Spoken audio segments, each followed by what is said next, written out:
All right, this is an interesting one for sure. We have a 41-year-old man by the name of Moses Gibson.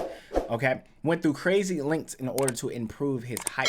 And so the backstory on this is this guy went through periods of his life where he simply was getting no play. Getting no play, all right? None. Zero zips. The man wasn't getting anything. And so he decided the reason why was because he was just too short. He stood at a whopping 5'5". All right? I know some guys who 5'5" who get play all the time, but that's just my experience from looking around and seeing my brothers put in work.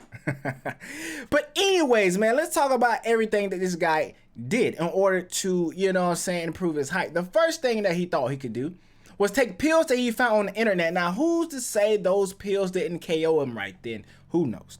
But the second thing he did was talk to some kind of spiritual person who said, if you believe hard enough, you can get taller. Now, giving you a little backstory on Moses, he's a software engineer and he does Uber to make some extra money. Now, usually, from what I've seen, most software engineers are very I cannot talk to that.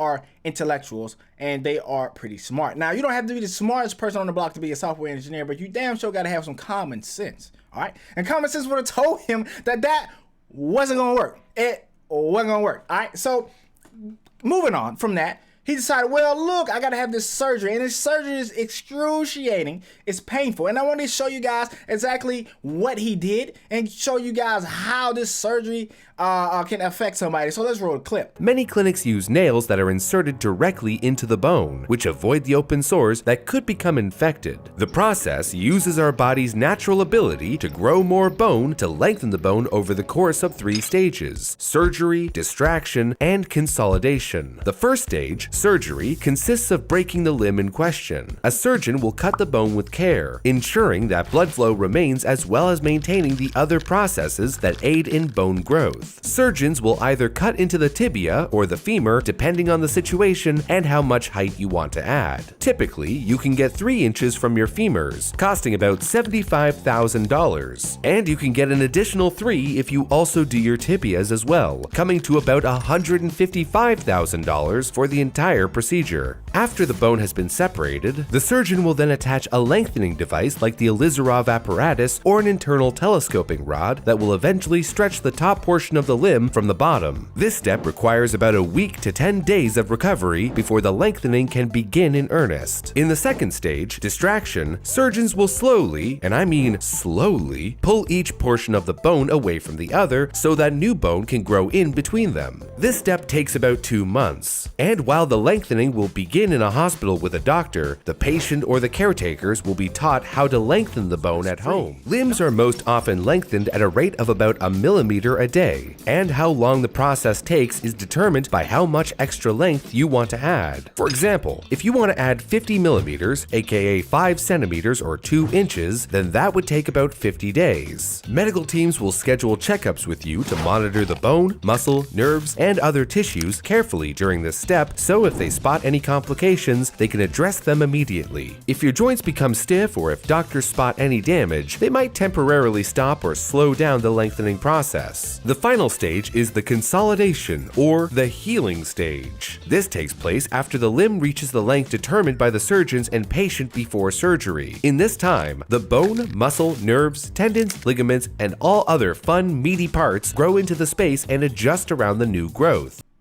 Now, me being a shorter guy sitting at about 5'7", is this something that I would ever consider doing? No, I'm fine with being 5'7". Do I wish I was a little bit taller? Sure, we all do wish I was a little bit taller. We all wish we had certain things. We wish we could change certain things about ourselves. But am I going to go out there spend $170,000 in order to get taller? No. And the thing about this entire situation is, to me, it almost feels as if that it wasn't the fact that he was 5'5" that turned people away. It was his confidence. I know guys who are short who actually get play. You know what I'm saying? I'm short, but I know people who are shorter than me and they got all the game. You know what I'm saying? Well, do they get rejected sometimes because they shorter?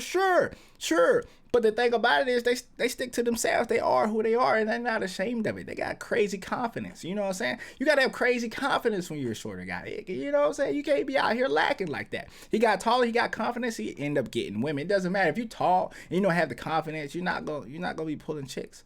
He got taller, got the confidence, and now he's pulling chicks. You know what I'm saying? So that was probably his problem from the beginning. He needed something to boost his confidence. You know what I'm saying? Will he get more chicks being taller? Sure, probably. Because girls usually like taller men. You know what I'm saying? And it is what it is. That's a thing. But am I gonna condemn him and be like, no, you shouldn't have done it? You know, you spend your money how you want. $170,000 down the drain that you could have spent somewhere else. Sure, you do what you want with your money. People, cosmetic surgery is so common now.